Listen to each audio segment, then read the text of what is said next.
done that, and he's had to do it without the Democrats in Congress. It could have been a better bill if the Democrats would have worked with the Republicans to pass a bill on the things that they agree on, because there are many things they agree on that the president can't do, such as aid for education. But they're refusing to do it, so there may not be a next step. So snarky talk show host comment, we're referred to as the dumb party, they're referred to as the evil party, and I think evil party caption really does fit their outlook and the way that they've approached this whole phase 4 thing. They're not even denying it. They're not even claiming that they don't view this as an opportunity. They're very open about it. And the American families, Americans that are out of work, Americans that are working should all be repulsed by this. Yeah. So as you said, the stock market has now regained practically all of the pre-Chinese flu levels. We're in the middle of the traditional dog days of August in the stock market, but no doldrums yet. But what does this say, if anything, about the expectations in the business world for a robust economy coming out of the Chinese virus? Well, look, stock markets are forward-looking. When you're talking to investors, they don't invest on what's happening today. They invest based on what they think is going to happen tomorrow. Yeah. And I think what this is showing is that with Operation Warp Speed, which is the president's program to get a vaccine quickly, with improving therapeutics, with the number of people dying from this disease going down, with the bell curve having been flattened, we never had the deaths that people anticipated. And even when there's these outbreaks in the southeast, as we're going through now, or the west with California, we're not seeing the hospitals get overwhelmed. So I think the stock market's thinking, look, by Inauguration Day, this thing's probably over. There's an increasingly good chance that President Trump will be reelected, which means his economic policies will be in place, that's not enhanced, which will be good for America's economy and for American workers. So I think the stock market is looking towards a future that they view as very bright, much as they viewed it back in February. Yeah. Andy Puzder, thanks very much for joining us today. That's going to do it for today's show. Thanks for tuning in. Shelley Keiss will be filling in for me next Saturday when I'm in Charlotte for the Modified Republican Convention, voting as your proxy to renominate Donald Trump and Mike Pence. Until then, for Inside Track, this is Bruce Hash wishing you a very pleasant good afternoon.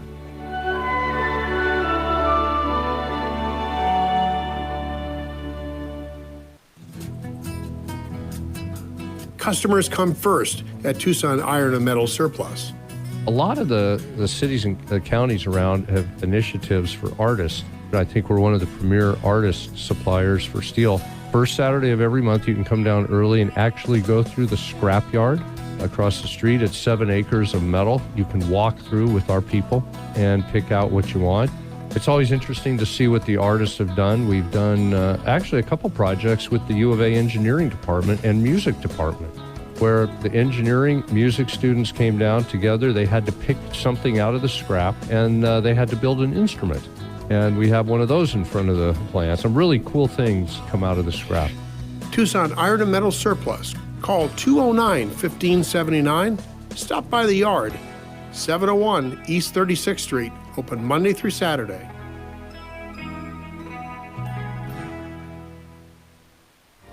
I'm Eb Wilkinson with Imus Wilkinson Investment Management. I don't ever want you to be dependent on government ever again. I want you to become financially independent. You will never, ever have to depend on socialist security for your survival. We are here to guide you to financial independence. That's imuswilkinson.com, 777-1911. That's 777-1911.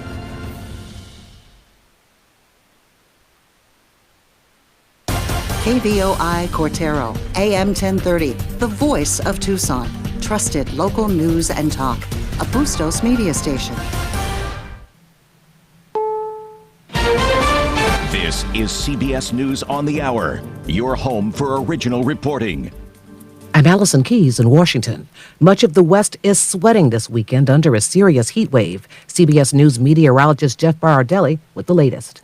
We're going to see about 200 record highs over the next week or so, probably break anywhere from Texas westward, especially along the West Coast. He says Arizona is in the crosshairs. Phoenix, 114 degrees. Yesterday, they got to 117, tied for the hottest that they've ever seen in the month of August. And this summer has been sweltering, the hottest on record in Phoenix. They've seen 38 days of 110 degrees plus, and they're going to see 6 more days in a row of that. There are more than 5.3 million cases of COVID-19 in the U.S. as schools begin opening for the fall. Vice President Mike Pence in West Virginia says in-person classes can be done safely. We really do believe it's best for our kids, and it's best for children with special needs, learning disabilities, nutrition programs that are available. But CBS's Michael George reports that hasn't been going well in all states. In some COVID hotspot states, the experiment to put kids in classrooms and then see what happens has already backfired.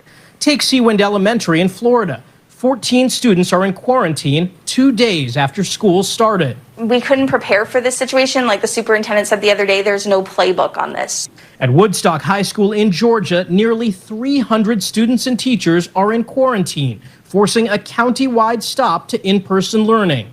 Turning now to UFOs, which have become a concern for the U.S. military. CBS's Cami McCormick explains. The Pentagon says it's setting up a new task force to investigate UFO sightings. One concern is countries like China using drones and other spy capabilities. But the Pentagon also says even when the observer cannot immediately identify what they saw, each report will be seriously examined, especially those that occur at U.S. training sites.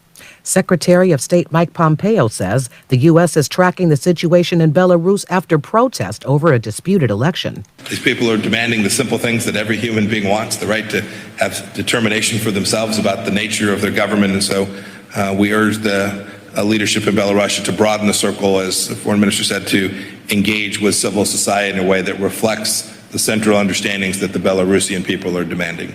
The annual 9/11 tribute and like is back on in New York City after it was nearly canceled amid the coronavirus pandemic. Twin beams of blue light arc into the sky, honoring the nearly 3,000 who lost their lives in the terror attack and sending the message, never forget. This is CBS News. CBS News Radio is your home for breaking news. With our team of reporters around the country and the world, we give you the coverage you can trust. Working from home is driving up the worst type of cybercrime, home title theft.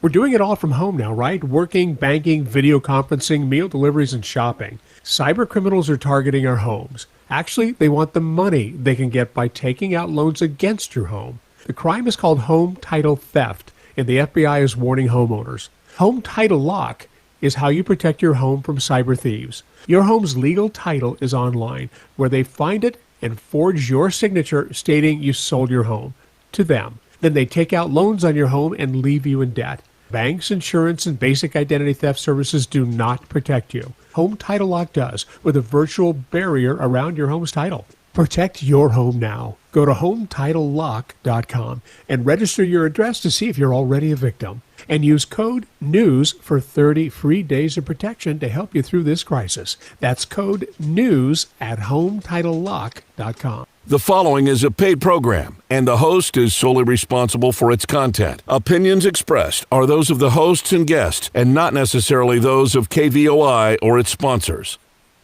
A bald eagle and government drone fight over airspace. Future account security might be passwordless. Apple and Microsoft plan their 2020 releases. And Leah Marquez Peterson speaks with us about broadband in rural Arizona. All that and more next on The Computer Doctor Show. You're listening to The Computer Doctor Show, your source for technology subjects affecting your business and personal life during this new normal.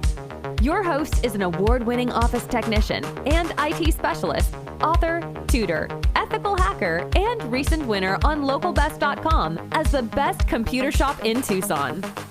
Broadcasting live, here's Aaron Moss.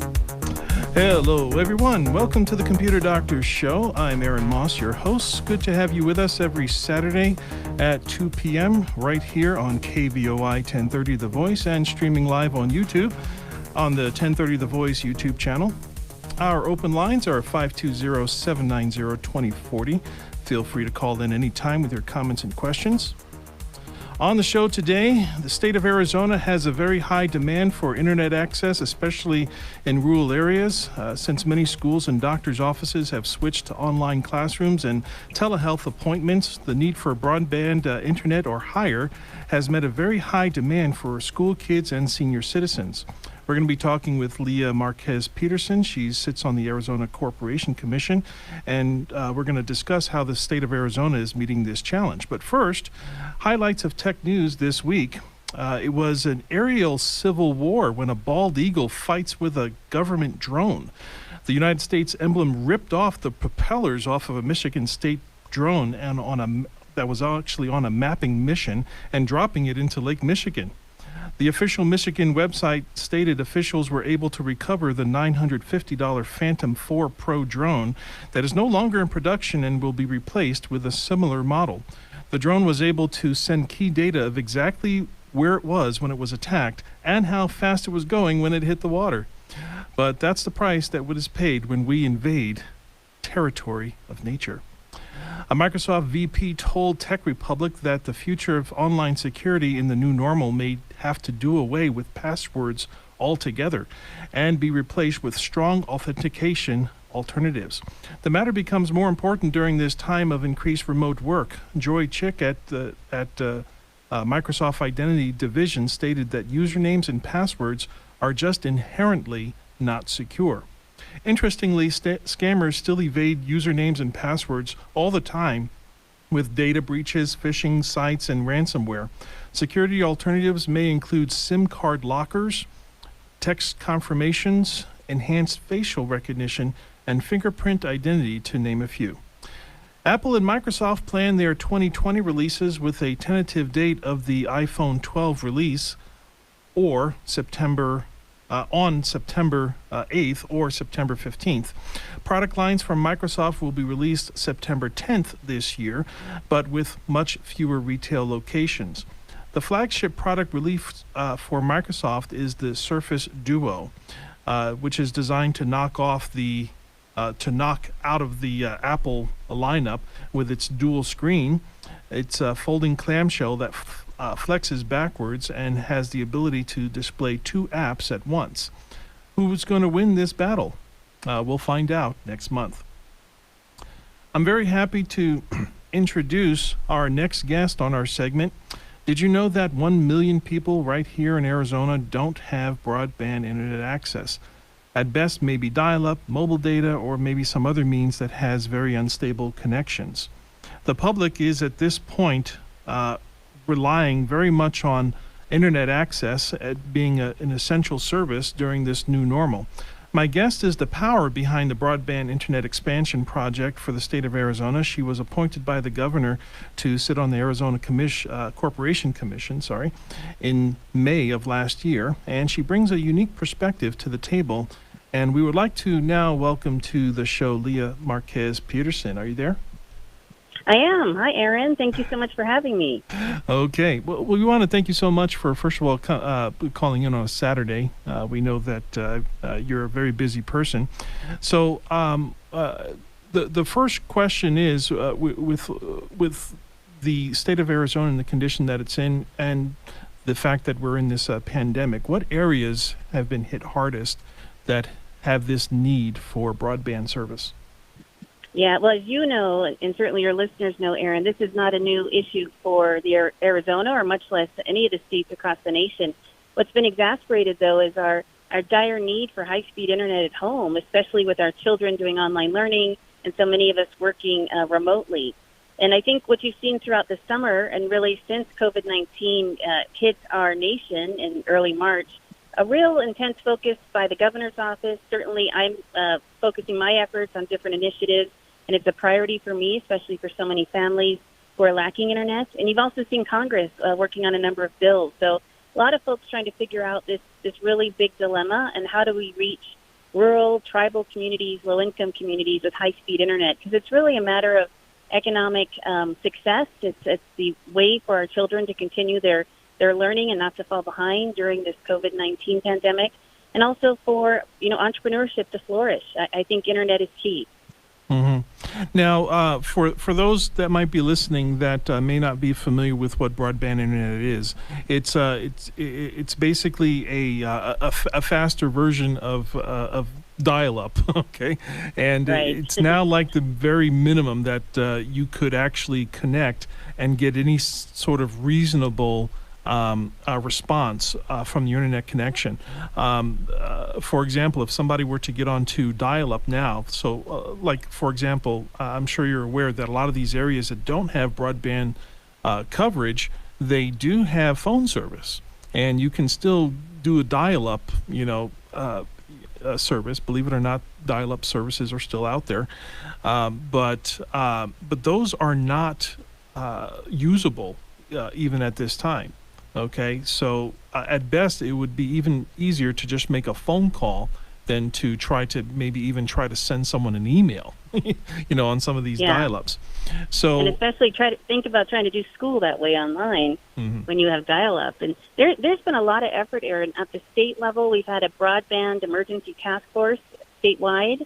We've also, I serve on a national task force as part of my regulatory role at the Arizona Corporation Commission.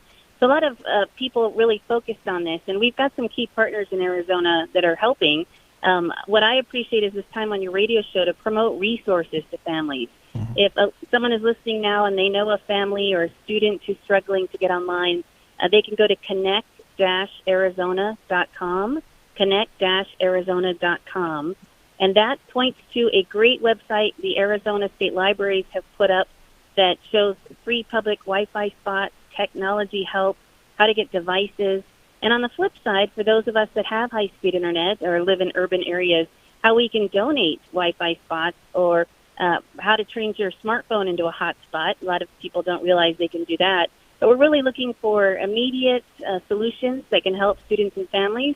And certainly there's a whole long-term effort occurring throughout the state, and that's a conversation I'm also involved in related to fiber expansion. And that costs a lot of money, and it's even more complex. But the governor's put some bills behind it, and you see a lot of different organizations supporting that too. Okay. Now, we mentioned how this really affects children, but even the elders, in our communities, the senior care facilities, the senior citizens, a lot of their doctor's visits are now being done on telehealth, and you cannot do a virtual doctor visit or through video conference through the means that a lot of these million people that don't have access to these things. So it's actually lots of different groups of people, kids that are going to school, and for senior citizens trying to do their doctor's visits. Because if they can't do the doctor's visits virtually through the video conference, they have to go in person. Okay, and when they go in person, obviously they're more at risk. They're out in public, and these are this is a group that would be one of the weaker, I guess you can say, of contracting, COVID-19. So we want to take. They're more at risk. Sure. Absolutely, they're a high risk group. Very good. Now, and I'll point out that there's a federal program that's provided funding for schools and libraries to expand broadband fiber to their areas. But I think telehealth really is just taking off. I mean, during COVID-19, I myself have done an appointment that way. It was so easy and wonderful to connect. But, of course, I have high-speed internet at home. If you don't, that choice is really taken away from you. And I don't think we've done enough to focus on how seniors or families and others can really take advantage of telehealth, which I really think will be the future. Yes, as a matter of fact, on this show, we've talked about telehealth many times, and they say that necessity is the mother of invention. Several months ago on Tucson Tech Talk that I did with Tucson Business Radio X, and we had a doctor. We were just joking around saying, I'm not much of a Star Trek watcher. I guess I should be because I'm doing this show. But that device that they use on Star Trek to figure out who all of your things are wrong with you, that would be right. That would be something good. I don't know what it's called.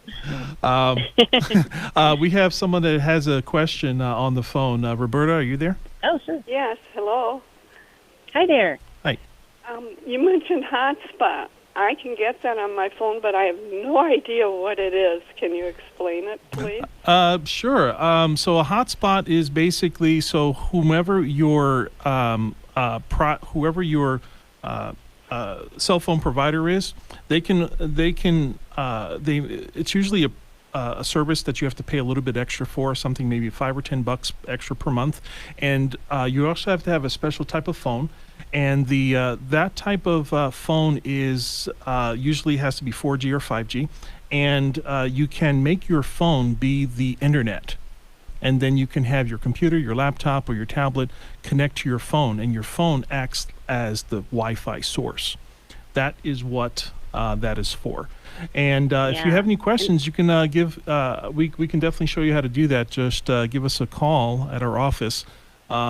If you, we're going to repeat the phone number at the end of the show. Thank you very much for your comments, Roberta. And I wanted to mention to Roberta also that so many people do not realize that if they have an iPhone, that can become a personal hotspot and help your child perhaps get online. If a lot of the schools, TUSC, Sunnyside, and others are distributing Chromebooks, some of them have been very innovative. Sunnyside School District has actually put public Wi-Fi spots on buses that are not being used now, parking them out in the neighborhoods where they know that people lack access so that children can get online. I think that's a wonderful idea, and you see a lot of very innovative solutions happening now, but I know you might even have a smartphone in your hand that could become a hotspot and help a child in your neighborhood perhaps or someone in your family get online for school.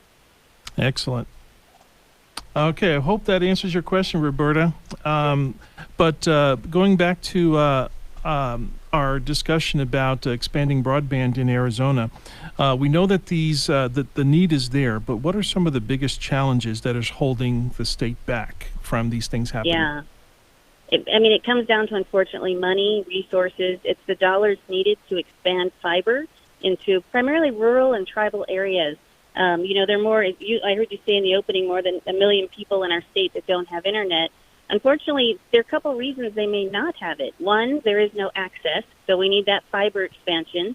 Or secondly, they're choosing between rent and utilities or paying an internet bill at this time, because I know I hear from so many folks around the state about furloughs and their small business, struggling or closing, the challenges they're facing financially. So people are having to make some tough decisions. One of the things I'll point out at the Arizona Corporation Commission, we regulate a lot of the utilities, so electric, water, gas, wastewater, and we have a limited role of telecommunications also. And right when COVID-19 hit, early March, we had an emergency meeting. We brought a lot of the CEOs of those companies into a big Zoom call, as you can imagine, or big WebEx, and had them commit not to disconnect people during this time when people are struggling, not to charge late fees.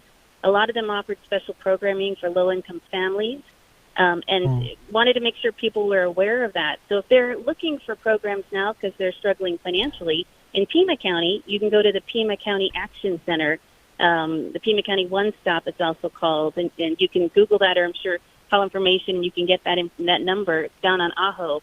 At that spot, you can get information on utility assistance, rent assistance, unemployment, and then also you can learn more about discounts for telecom, which is called Lifeline, and then some of the individual telecom companies are offering special deals right now, too. Excellent, excellent. Now, all these are the workings of the Arizona Corporation Commission. They regulate things that large corporations can't do, and it's all for the benefit of the public. I'm sure I know I can tell you from me personally, I'm very thankful that the TEP can't shut me off until October or something. That was a very good benefit to me.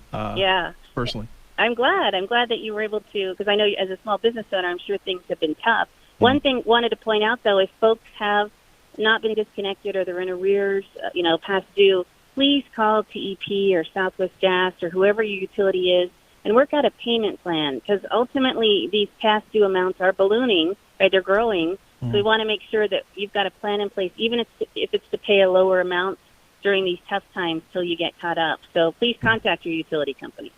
Okay, we're going to take a quick little break here. Up next on the Computer Doctor Show, we're going to continue with our discussion on broadband internet expansion in Arizona. We're also going to take some more of your calls. Our open lines are at 520-790-2040. Be like Roberta. Call us and be on the radio. You're listening to the Computer Doctor Show on KVOI 1030 Tucson. We'll be right back after this quick break. Stay tuned. Solar is popping up all over town. Why? Because solar just makes sense. Say goodbye to expensive summer electricity bills. Call or text Julie Festerling at Icon Power, 520-307-1013. Avoid the new 7.9% price increase with the utility company. Call Julie at 520-307-1013. Icon Power will help you take control of your electric bill.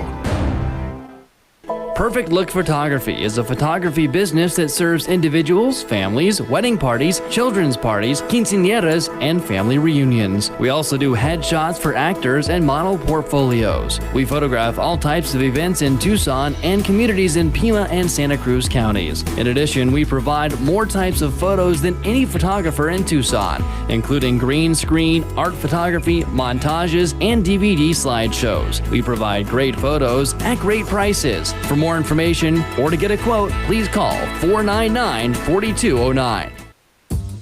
Ugly Goose Car Rental is new in Tucson, providing a low-cost auto rental alternative for just $100 per week. The only catch? The cars are ugly, but very safe and reliable to get you to work, school, shopping, and all your important appointments. To reserve your $100 a week car rental, call Ugly Goose Car Rental at 520-261-0439. Again, 520-261-0439. Computer Doctor of Tucson is the best choice in desktop support in Tucson. They fix error messages, power and boot problems, install of software and hardware, and much more. You can come to them, or they can come to you, or even have a remote support session so they can fix your issues over the phone quickly. Give them a call at 261-5508, 261-5508. Visit them on the web at computerdoctortucson.com. Computer Doctor of Tucson, because technology is great when it works. Welcome back to the Computer Doctor Show. Our guest today on the phone, Arizona Corporation Commissioner Leah Marquez Peterson, talking to us today about the expansion of broadband internet to fill the need of some 1 million people right here in Arizona that don't have access to broadband, school kids, the elderly, doing video conference, doctor's visits among them. Continuing our conversation, some of the things that were mentioned, things that are holding back this project, unfortunately, is money matters. We had mentioned something about fiber optic expansion as well. This is just a strange coincidence. I remember when I first moved to Tucson, I had Wikipedia'd the city of Tucson. And one of the things that it was known for, other than copper and its corn and other things, was fiber optic manufacturing. So maybe we're missing something here, because there's I would assume that there's a surplus of fiber optic cable somewhere in Tucson. Yeah, that's interesting to know. I didn't realize that about Tucson. Well, we have to find out where it is. So maybe by the way, I would love to do some research for you if it ever comes up. Yes, I accept. So we need all the resources we can get, and there are a couple of things we're working on. Okay, so if a listener today that might be in a situation where the radio waves are hitting their house because this station is able to reach areas that don't have this internet connection, but they pick up the radio just fine. What can some of these people do to maybe further this project? I think the best route would be to see if they have access to broadband to their homes. And if you go to, there's a website, let me find it here, that is ArizonaTogether.org, ArizonaTogether.org. That's a list of special internet services that are available for families during COVID-19. I believe you can put your address in, and it'll identify what internet provider serves your area. Okay, that's ArizonaTogether.com. Together. Okay. Yeah, ArizonaTogether.org. The governor's office put that up. Was that .com or .org? .com? .org. Okay, ArizonaTogether.org. Very good. Right. So if they have access, then they need to definitely research through that website, if they're able to get online at a library or through their smartphone, the special deals. If you're in a Cox territory, they have something called Connect to Compete. That's only $9.95 if you're designated low income as a family, $9.95 a month. It's a special rate. And there are other companies that have other special deals. So I would check out what access you might have now. If there is not access, that's a whole other situation. What we're working on are a couple different things. One is on a Wi-Fi hotspot, of course, we talked about earlier. There are public Wi-Fi spots available through libraries, through the schools, and so on. Those spots can be on the connect-arizona.com website that we mentioned earlier. Yeah. And I'll mention that it's not only libraries and so on. If you have a public Wi-Fi spot, perhaps you own a coffee shop or you're a church that doesn't mind people coming by in your parking lot using your public Wi-Fi spot, you can put that in on connect-arizona.com, and you'll be listed on the same map anywhere in the state. So we're really trying to collect that data so families have access. Interesting. So that's how that data is connected.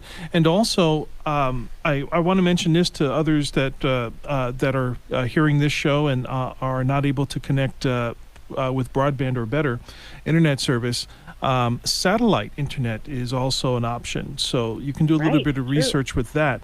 Now, I do want to say satellite internet does have some intrinsic problems, and that is a lag. There's a delay there, which will work perfectly fine if there's a situation where you want fast downloads. I think you can get satellite internet service maybe up to 50 megabit speed download, and it doesn't matter where you are. You can actually get that, but the delay for the signal, the requests and the responses from servers and from other website internet to actually respond is much greater. For example, if we were to be talking on an internet phone, okay, that signal would have to travel to outer space and then return back to the same routers but before you could actually say hello. Okay, if you've ever talked with anyone on the in space, when you say hello, okay, it can take seconds before they actually get it, and then you're on this very, very annoying delay. So wow, who knew that? Yeah. Well, these are the types of things that we talk about. So the pros and cons of going with something local, something landline that's based like that. So if somebody is not actually doing live communication or Zoom or something telehealth related, but they just want something fast that they can download speed, satellite internet might be the option for you. We do have to, we're going to be ending soon, but just to go over some of the resources that you mentioned earlier, connect-arizona.com is where you can go to find free resources or free Wi-Fi spots in your area. Right. Okay. There was also arizonatogether.org. That was mentioned, and that's where people can go. They can punch in their address and they can find out what services are available at their address. Is that correct? Right. Okay. And there's so many resources available, and I so appreciate being on your show to be able to promote those. Thank you so much. Okay. So next time on the Computer Doctor Show, we're going to be talking about other scams that might be going on that are still happening over the phone, and we have some recorded scams that we're going to play for you and teach you how to not be a victim. We do want to thank our guests for today. And being on the show with us. We thank also our awesome sponsors, Icon Power, Local Mechanic, Perfect Look Photography, and Ugly Goose Car Rental. Please do business with them. They are local, and they will help keep this show on the air. I'm Aaron Moss, your technology expert. Tom Fairbanks is at the control board. Listen to the Computer Doctor Show every Saturday at 2 p.m. right here on KVOI 1030 The Voice.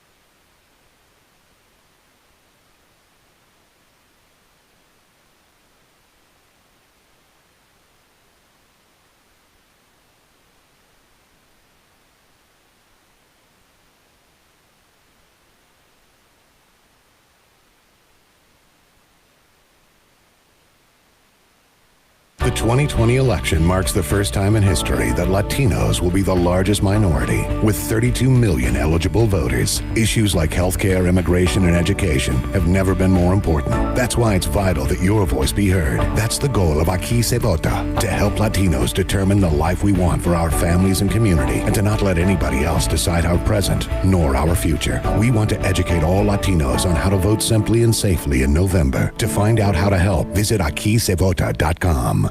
The Joe Walsh Show. We may disagree politically. I may be a conservative. You may be a liberal. You may be an independent, a libertarian, an anarchist, whatever the heck you are. We all love the country. And if you can't take that first step, again, don't listen to this show. If you do not believe that the people who disagree with you politically love this country, if you can't go there, then I don't want to deal with you. Weeknights from 7 to 9 on 1030 The Voice. Trusted local news and talk. Hello there, and thanks for tuning into this week's show. I'm your host, Chris McKay, and I'm really happy to have you along today as we explore and discover the secrets to health, wealth, and better living. And if you're a longtime listener of the show, welcome back. We appreciate it. And if you're just joining us for the first time, nice to have you along today.